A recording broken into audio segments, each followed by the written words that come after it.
ये students there is small break, ये हो गया था। तो हम ये क्वेश्चन डिस्कस कर रहे थे यहाँ पर कि 4 मेटल्स हमारे पास में ABCD हैं और ये एक चार्ट हमको दे रखा है जिसमें मेटल्स ABCD इन कंपाउंड्स के साथ में रिएक्ट कर रहे हैं। आयरन सल्फेट है, कॉपर सल्फेट है, जिंक सल्फेट है और सिल्वर के साथ में। यहाँ पर ये रिएक्शंस हमको गिवन है इनकी और ये इसके ऑब्जर्वेशंस गिवन है। तो जैसे ए के साथ में कोई रिएक्शन नहीं, फिर डिस्प्लेसमेंट, ये रिएक्शन यहाँ करवाए नहीं गए। तो इस चार्ट के बेसिस पे 2 क्वेश्चन पूछे गए थे कि which is the most reactive element कौन सा है, और इनको रिएक्टिविटी के डिक्रीजिंग ऑर्डर में हमको अरेंज करना था। तो मैंने आपको बताया कि ये जो भी हमारे पास में मेटल के सॉल्ट्स हैं या मेटल हैं, इसको हम लोग पहले अरेंज कर लें डिक्रीजिंग ऑर्डर में। Fe टॉप पर है, then zinc, then copper, then silver.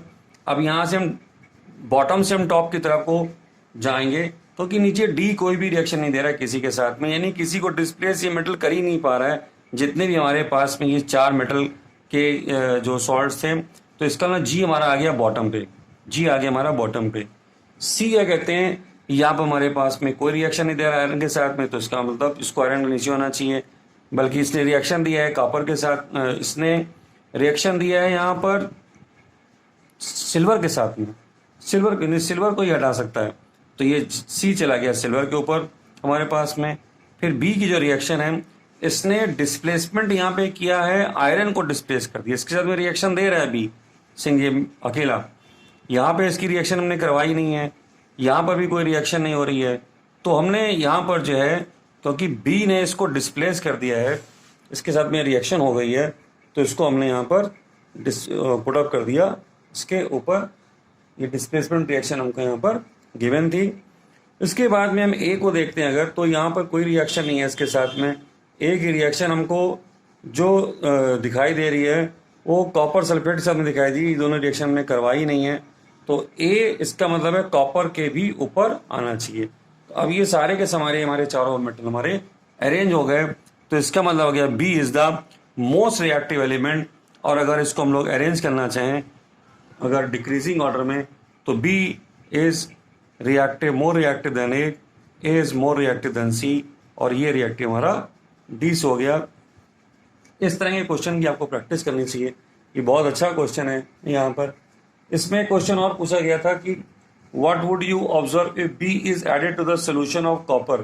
कह रहे हैं बी को अगर हम कॉपर के साथ में ऐड कर देंगे, तो यहाँ पर कह रहा है कि क्या होना चाहिए, तो बी हमारा है कहाँ, बी हमारा बहुत है, तो अगर कॉपर सल्फेट में डालेंगे तो उसको भी ये डिस्प्लेस कर देगा, so the solution will be fed. तो यहाँ पर जो है अगर हम, जहाँ तो हमने रिएक्शन दिखाई नहीं है, लेकिन जब ये इस सीरीज में सबसे ऊपर चला गया है, अगर मैं इसको कॉपर सल्फेट में ऐड करूंगा तो डेफिनेटली एक रिएक्शन यहाँ पर होगी और ये कॉपर सल्फेट की ब्लू कलर को फेड कर देगा, तो बी यहाँ पर इसके साथ में रिएक्शन देगा। इसका तीसरा पार्ट था। बाकी और सिंपल क्वेश्चंस हैं जो आप कर सकते हैं कि Fe जो है सल्फेट के साथ में कौन सी गैस देता है। अब जिंक को अगर हम डालते हैं आयरन के साथ में तो डिस्प्लेसमेंट रिएक्शन हो जाती है। तो अब यहाँ पर हम देखते हैं कुछ केमिकल प्रॉपर्टीज़ की बात करते हैं यहाँ पर नॉन मेटल्स के लिए।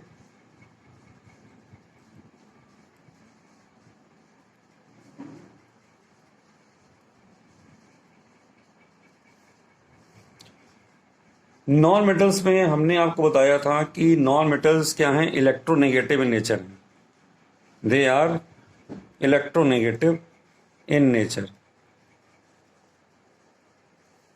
कैसे थे इलेक्ट्रोनेगेटिव, ये इलेक्ट्रॉन को एक्सेप्ट करके Cl नेगेटिव बनाते हैं और इस तरह से इलेक्ट्रोनेगेटिव बन जाते हैं। अब हम पहली रिएक्शन इसकी देखते हैं। रिएक्शन इसमें सिंपल्स हैं, बहुत ज़्यादा मुश्किल नहीं है। रिएक्शन विद हम देखना चाहते हैं ऑक्सीजन के साथ में। सल्फर सिंपली रिएक्शन करता है ऑक्सीजन के साथ में, SO2 गैस बना देता है। यहाँ पे कार्बन भी ऑक्सीजन के साथ में रिएक्शन करता है, CO2 गैस बना देता है। कार्बन की रिएक्शन में देखिए, अगर हम बात करें, अगर ऑक्सीजन कम है, if oxygen supply is limited, मतलब अगर हम ऑक्सीजन कम दे रहे हैं तो ये कार्बन ऑक्सीजन से मिलकर पहले कार्बन मोनोऑक्साइड गैस बनाता है, उसके बाद में फिर ये जो अगर ऑक्सीजन ज़्यादा है अब ये CO2 गैस बनाता है यहाँ पर। ये खास बात है कार्बन के लिए। अब ये जो ऑक्साइड्स हैं नॉन मेटल के, इनका नेचर क्या है? Nature of oxides of non metal. हमने मेटल केस में देखा था वो बेसिक इन नेचर थे, तो ये जो हमारे हैं they are acidic in nature. इनका नेचर है एसिडिक यहाँ पर। अब जैसे आप CO2 की रिएक्शन अगर CO2 को ऐड करते हैं आप वाटर में, लिक्विड में, ये गैस है, यू गेट द H2CO3। ये हमको यहाँ पर कार्बोनिक एसिड मिल जाएगा, we get the carbonic acid. इसी तरह से अगर SO3 को ऐड करते हैं तो हमको सल्फ्यूरिक एसिड मिल सकता है। तो यहाँ देखिए हमें मिल क्या रहा है, हमें एसिड्स मिल रहे हैं, तो इसका मतलब है कि जो इनका नेचर है वो एसिडिक इन नेचर है। अब हम देखना चाहते हैं वाटर के साथ में क्या होता है।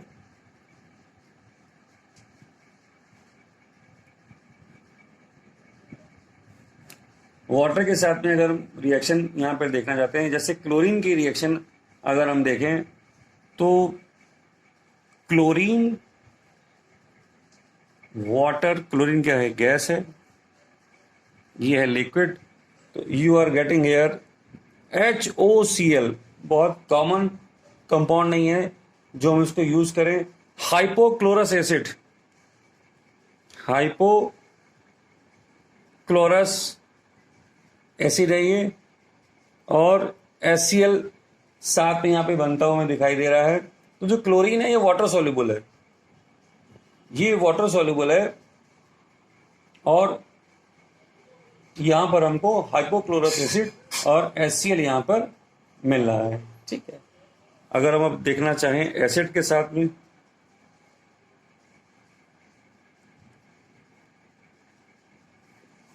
एसिड साथ में अगर देखेंगे तो यहाँ पर रिएक्शन हमको बहुत ज़्यादा नहीं मिलते हैं। हाईली रिएक्टिव नॉन मेटल जो है हमारे पास में, वो कहीं कहीं पर हमको रिएक्शन करते दिखाई देते हैं, नहीं तो ये रिएक्शन हमको यहाँ पर नहीं मिलते हैं। अब जैसे सल्फर जैसा जो एलिमेंट है वो यहाँ पर बड़ी टिपिकल सी एक रिएक्शन देता है, H2SO4 NO2 और H2O। तो ये रिएक्शन कुछ खास नहीं है। आप आगे चलते हैं। क्लोरीन खुद अपने आप में जो है एक नॉन मेटल है, लेकिन ये दूसरे नॉन मेटल के साथ में कैसे रिएक्शन देता है, जैसे हाइड्रोजन के साथ में, है ना, या फास्फोरस के साथ में।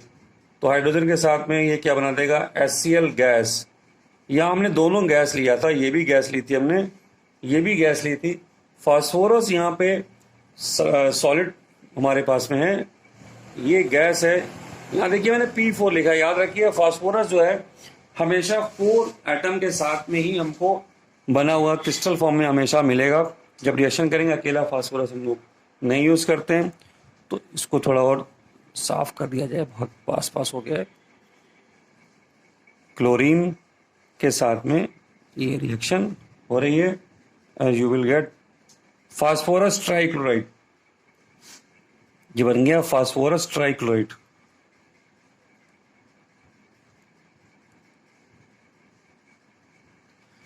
ये हो गया रिएक्शन हमारे।